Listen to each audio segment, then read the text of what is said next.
সকলকে স্বাগত জানাই আরও একটা নতুন ভিডিওতে। আজকের দিনটা হলো 29 ডিসেম্বর 2023। এতক্ষণে বিষ্ণুপুর মেলা প্রায় শেষ। আমার যারা অডিয়েন্স আছো তারা সকলেই প্রায় বিষ্ণুপুর মেলা দেখে ফেলেছো। তো এই ভিডিওতে আমি বিষ্ণুপুর মেলার কিছু অংশ তোমাদের সামনে তুলে ধরতে চাই। তো চলো ভিডিওটা শুরু করা যাক। আমি বিষ্ণুপুর মেলা যাবার জন্য 25শে ডিসেম্বর দিনটাকে বেছে নিয়েছিলাম। তার একটাই কারণ, আমার ইচ্ছে ছিল কোনো একদিন ফসিলস লাইভ দেখব। তো এই ইচ্ছে ঘরের কাছে পূরণ হবে, তাই এই সুযোগ ছাড়া যায় না।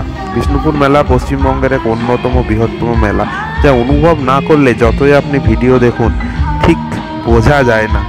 এই মেলাতে সঙ্গীত, বাণিজ্য, সামাজিক সব কিছুরই মেলবন্ধন দেখা যায়। মন্দির নগরী বলে কথা। এই মন্দির নগরীতে এসেই সমস্ত শিল্পী তার গল্প বলেন এবং আবেগ প্রবণ হয়ে যায়, যা শুনতে বেশ ভালোই লাগে। আফটার অল বাঁকুড়াবাসী হয়ে নিজের জেলার সম্পর্কে গুণগান শোনা। যাই হোক, চলুন দেখা যাক। ভেবেছিলাম একটু আগে গিয়ে ভালো একটা জায়গা দখল করব, যেখান থেকে ভালো দেখা যাবে। ও বাবা, ততক্ষণে দেখি ভিড় হয়ে গেছে। আর এদিকে আমাদের এক ক্ষুদে শিল্পী তখন গান গাইছে। ক্ষুদে শিল্পী গান গাক, আমরা এই সময় একটু মেলাটা দেখে আসি।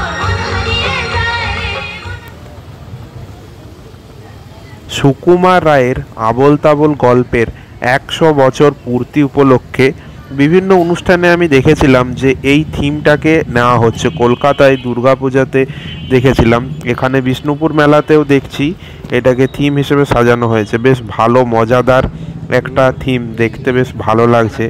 এখানে একটা সেলফি জোনও করা হয়েছিল বিচারকের। এখানে এসে সকলে ছবি তুলছিল, বেশ মজার জায়গা। আমিও একটা ছবি তুলেছিলাম, দেখি যদি পাই স্ক্রিনে কোথাও একটা দিয়ে দিচ্ছি।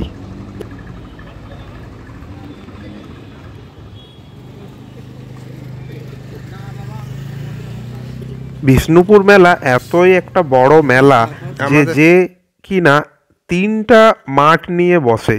বিষ্ণুপুর হাই স্কুলে 2টো মাঠ নেই এবং কেজি ইঞ্জিনিয়ারিং কলেজের একটা মাঠ নেই। এত বড় মেলা দেখতে পাওয়া খুবই দুষ্কর ব্যাপার। তো যেখানেই আমি প্রথমে ঢুকে দেখি প্রচুর খাবারের দোকান, বড় বড় এই সমস্ত দোকান তো থাকেই, তাছাড়াও যে বড় বড় এত রেস্টুরেন্টের দোকান, আমি তো দেখে অবাক। এদিকে খাজা গজা কি নেই, এমনকি দেখলাম মোটর সাইকেলেরও দোকানে স্টল দিয়েছে। ভাবা যায়।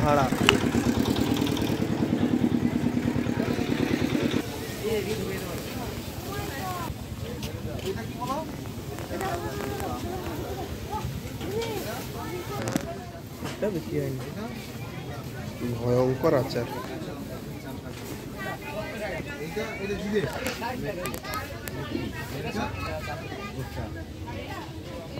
সবই ভালো জিনিস আর কি।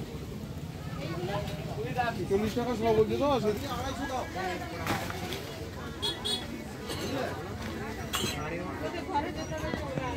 এই জাস্ট তো কি খেলি এক কেজি 650 টাকা। এটা দাও আমরা প্লেটে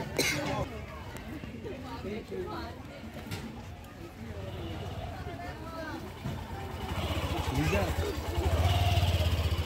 তো ভারী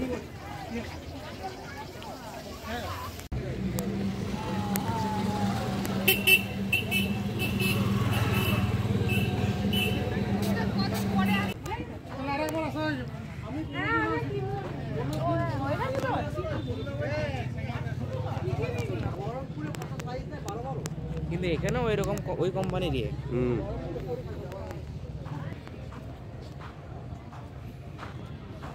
সব পোড়ামাটি সব। হ্যাঁ খাদি কাজগুলো বিশেষ সুন্দর।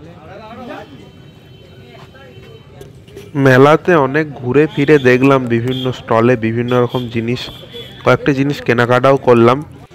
এরপর রাসমঞ্চ দেখে নিয়ে আমরা চলে গেলাম রাতের অনুষ্ঠানে, যেটা ছিল আজকের মূল আকর্ষণ। তো চলুন ওটাও দেখে নেওয়া যাক।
বাড়ির কথা বলছিলাম, সেই বাড়িতে একটা প্রকোষ্ঠ আছে।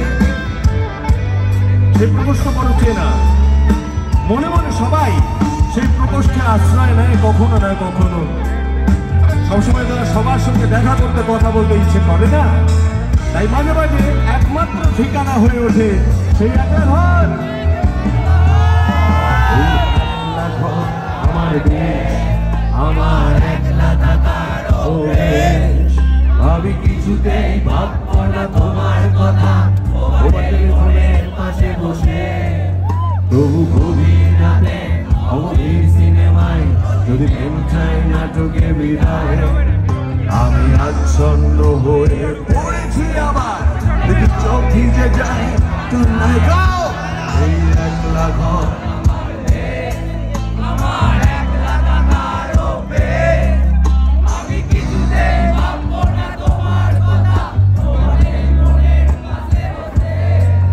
তবু গভীর রাতে অগভীর সিনেমায় যদি প্রেম চায় নাটকে বিদায়, আমি আচ্ছন্ন হয়ে পড়েছি তোমায় ভাবছি না,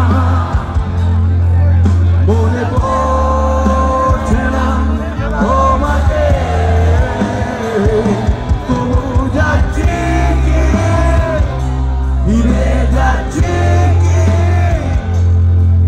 সেই ফেলে আসা অতীতে, সেই ক্ষতিতে। এখন অতীতের গল্প যদি আসে তাদের লাভও থাকবে ক্ষতিও থাকবে, কিন্তু ক্ষতিতে ভয় পাবো কেন? আজ বন্ধুরা তো সবাই একসঙ্গে এখানে, তাই তো? বন্ধুদের ফিরেও একলা একলা আমি খুঁজে ফিরি লোক পাল্টাচ্ছে না এই অবস্থাটা, যদিও পাল্টে যাওয়াই দরকার।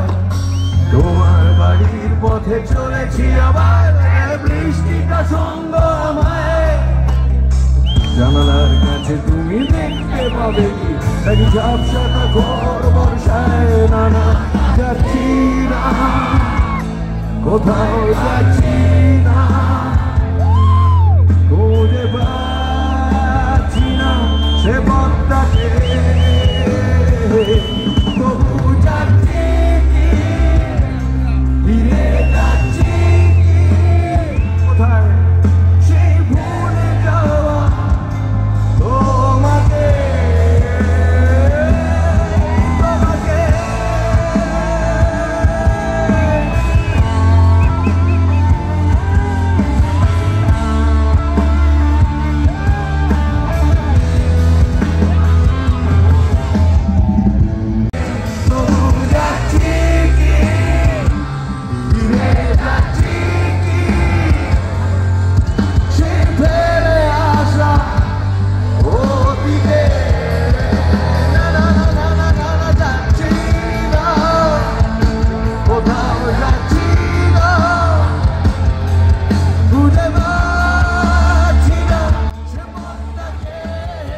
ইচ্ছে করছিল না ওই জায়গা থেকে বেরিয়ে আসতে, এত সুন্দর লাগছিল, যেন সব কিছু স্বপ্ন মনে হচ্ছিল। কিন্তু আর দাঁড়িয়ে থাকতে পারছিলাম না, শরীর সাথ দিচ্ছিল না, ওই জন্য ওই চত্বর থেকে বেরিয়ে পড়লাম। এই ছিল আমার বিষ্ণুপুর মেলা এবং শো দেখার experience. Thank you for watching.